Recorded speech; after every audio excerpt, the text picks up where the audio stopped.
Hello, this is Jim from TechBuzz, and today we've got a new dash cam in from Audew, and it's a HD vehicle DVR with high definition video recording function, 3.7 HD display, 150 degree field of view, parking monitoring and collision locking.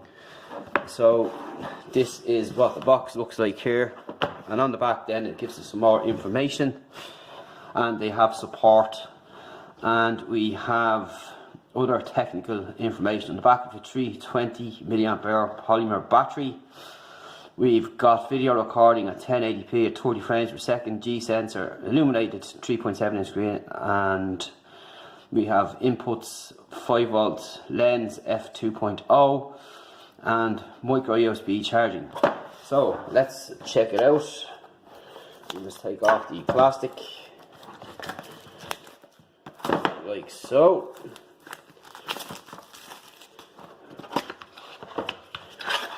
And here we are. So when we open up the box, we are presented with documentation.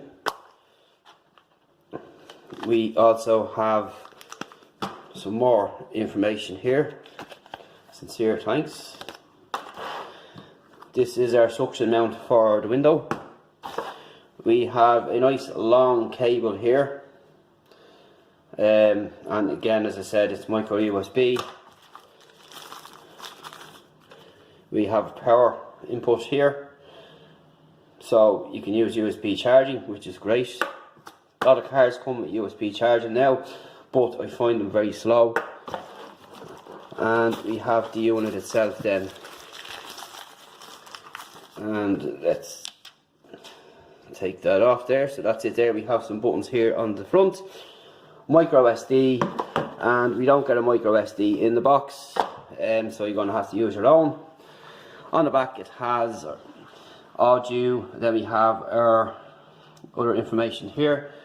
We can capture license plates clearly, full HD 1080p, and on the bottom we have some more grills here, power on and off and a reset key there, and then we have the 4 keys here on the side. So this would be for navigating through the menu.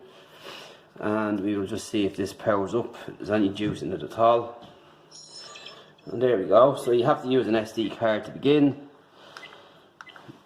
So let's have a look through the menu. So your video, you have 1080p at 30 frames per second, image quality normal, loop recording, audio recording, stamp, anti-flicker, 50 Hz, WDR, exposure, headlight alert, motion detection, park mode, G sensor, language, date and time, car plate stamp, auto power on and off, LCD auto off, beep sound, stored information and format, default setting, and version of software. So there's pretty much a lot of stuff on this dash cam, which is pretty nice and looks pretty nice indeed, and it's also not too big.